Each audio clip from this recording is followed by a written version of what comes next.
தாத்தா, நீங்க செஞ்சதெல்லாம் போதும். உலக நாயகனை விரட்டிய பிரபல தொலைக்காட்சி பிக் பாஸ் உண்மைகள் வெளியானது. மாறுபட்ட வேடங்களில் பல திரைப்படங்களில் ஹீரோவாக நடித்து ஒரு பிரபல நடிகராக இருந்து வந்தவர்தான் கமலஹாசன். இவர் திரைப்படங்களில் நடிப்பது மட்டுமின்றி சில திரைப்படங்களை இயக்கியும் வந்திருக்கிறார்.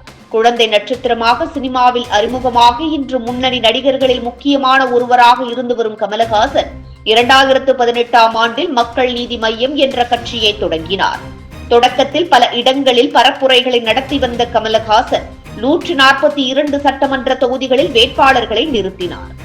இதனைத் தொடர்ந்து திமுக மற்றும் அதிமுகவுடன் ஒருபோதும் கூட்டணி அமைக்க மாட்டேன் என்று பொது இடங்களில் கூறி வந்தார்.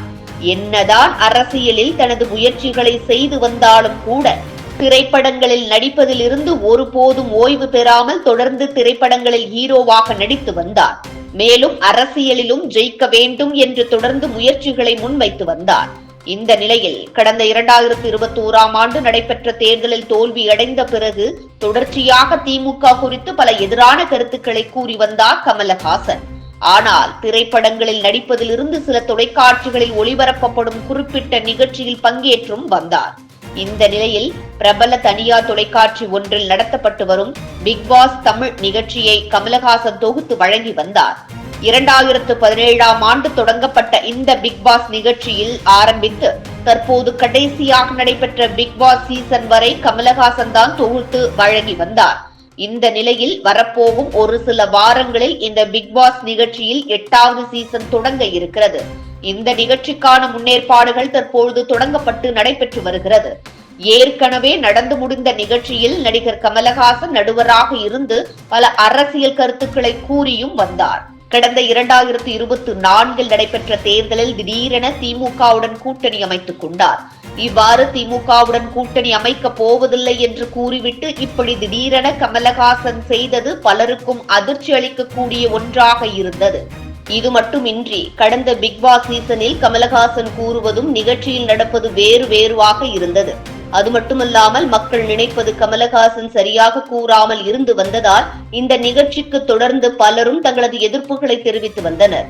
நிகழ்ச்சியில் புதிரான கருத்துக்களை கூறுவது என நினைத்து பல புரியாத கருத்துக்களை தெரிவித்து வந்ததால் இந்த நிகழ்ச்சியை பார்க்கும் அனைவரும் கமலஹாசனை நோக்கி பல கேள்விகளை முன்வைத்து வந்தனர். இதனால் இதுவரை இருந்த சீசன்களில் கடந்த சீசன் மிகவும் மோசமானது என்று பேசப்பட்டு வந்தது. மேலும் பிக் பாஸில் நடந்த பல பிரச்சனைகளை கமலஹாசன் கண்டுகொள்ளாமல் இருந்து வந்ததை தொடர்ந்து இந்த நிகழ்ச்சியிலிருந்து கண்டிப்பாக கமலஹாசனை நீக்கி விடுவார்கள் என்று கூறப்பட்டு வந்தது. இதனைத் தொடர்ந்து அந்த தொலைக்காட்சியின் டிஆர்பி ரேட் குறைந்து வந்ததால் கமலஹாசனை இந்த நிகழ்ச்சியிலிருந்து நீக்குவது தொடர்ந்து முடிவுகளை எடுத்ததாகவும் அதை ஏற்றுக்கொண்டு தற்பொழுது கமலஹாசன் இந்த நிகழ்ச்சியை விட்டு தற்காலிகமாக விலகுவதாக கூறியிருக்கிறார். இதனைத் தொடர்ந்து தனது இணையதள பக்கத்தில் கமலஹாசன் கனத்த இதயத்துடன் பிக் பாஸ் நிகழ்ச்சியிலிருந்து தற்காலிகமாக விலகுவதாகவும் சினிமாவில் நிறைய கமிட்மெண்ட்கள் இருப்பதால் இந்த முடிவு எடுத்திருப்பதாகவும் கூறியிருக்கிறார்.